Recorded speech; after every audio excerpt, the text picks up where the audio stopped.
But not too much. I'm gonna work you hard tomorrow."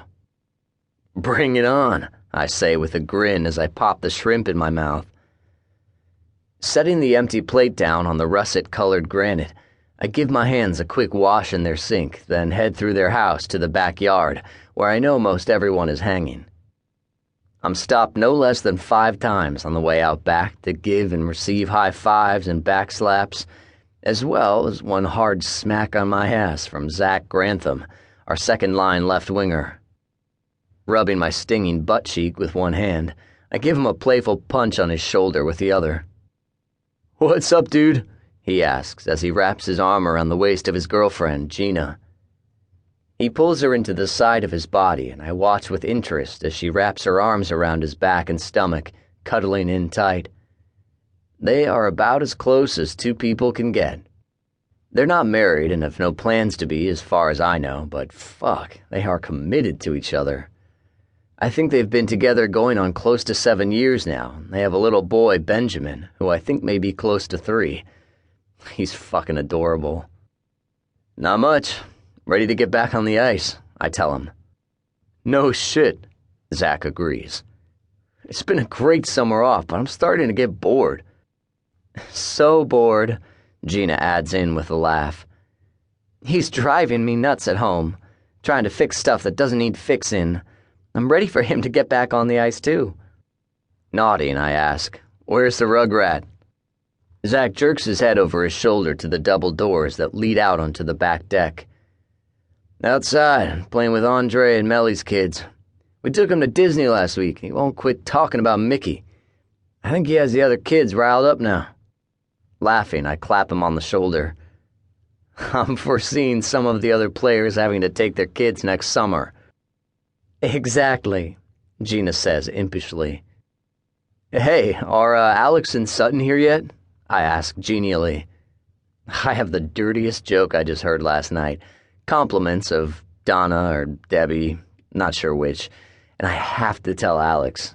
And it has to be done in front of Sutton, so I can watch her blush prettily, then snarl at me to clean up my act. I love torturing her. "Yeah, got here not long ago. They're out back, I think," Zach says as he leans in to kiss Gina on the head. They're always touching and kissing, which is an intimate concept I don't understand outside of the confines of my one-night stands. I make my goodbyes and step out onto the deck. The North Carolina air is warm and muggy, and fireflies float all around in the early evening dusk. Susie has strung brightly colored lanterns all around the deck, where a few more of my teammates and their significant others hang out. I call out hellos and trot down the steps into the backyard. I head directly to the open-walled tent that houses a keg of beer set up beside a table, which is laden with even more food. Our backup goalie, Paul Matara, is pouring himself a beer, so I grab a cup and hold it out for him. "Fill me up when you're done." He looks up and gives me a grin as he tops off his own cup and takes mine. "Good summer?" "The best. Carolina beaches and hot women," I tell him as I look around for Alex and Sutton. "If Karen weren't standing just 5 feet away," he says in a whisper as he leans toward me, "I'd demand deets on the hot women." "Man, you got your own hot woman," I tell him as I accept the beer he poured. "You don't need my details." "True enough," he says, and then walks off to join his wife. I take a sip and glance around the backyard. Many people I recognize as I've gotten to know my teammates' families over the course of last season.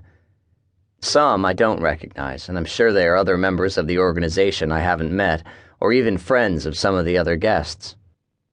My eyes scan around, looking for Alex and Sutton, my dirty joke practically burning on the tip of my tongue to get out.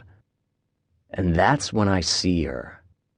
Holy fuck, is she gorgeous. Tall and willowy, with long hair and the most unusual shade of caramel I've ever seen.